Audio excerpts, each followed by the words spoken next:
नरपिचासहरूलाई चाहिँ सिधै गोली ठोक्ने आदेश दिन चाहिँ किन सक्दैन कि? यिनीहरूलाई त फाँसी दिनुपर्छ के? फाँसी दिन किन सकिरहेको छैन के?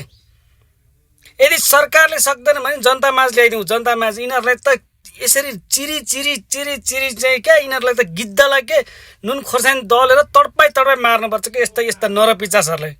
यिनीहरूलाई जनतामाझ पठाइदेऊ के? जनतामाझ तिमीहरूले केही गर्न सक्दैनौ भने नि सरकार यिनीहरूलाई जनतामाझ पठाइदेऊ। जुनसुकै सरकार अनि कानुन चाहिँ किन बनाउन सक्दैन यस्ता नरपिचासहरूको लागि क्या?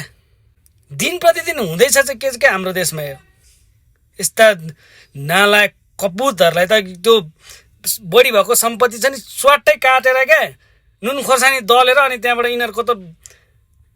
यिनीहरूलाई जनताको हातमा देऊ सरकार। जनताको हातमा यिनीहरूलाई चौकी लगाएर संरक्षण गर्ने होइन क्या, जनताको हातमा देऊ। होइन भने फाँसीको सजायको फाँसी अथवा बीच चौरामा बीच सडकमा ल्याएर क्या गोली ठोक्ने नियम लिएर आऊ क्या, कानुन लिएर आऊ। होइन भने जनतामाझ देऊ, जनताले गर्छन्। यिनीहरूको न्याय त जनताले गर्छन् क्या।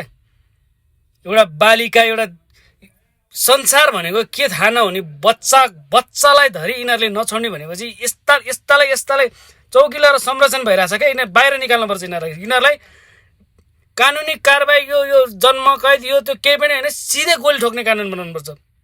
कि फाँसी गर्नुपर्छ कि गोली ठोक्नुपर्छ कि जनताको माझमा ल्याएर जनतालाई सुम्पिनुपर्छ क्या। अनि त्यसपछि मात्र न्याय पाउँछ यो बहिनीले।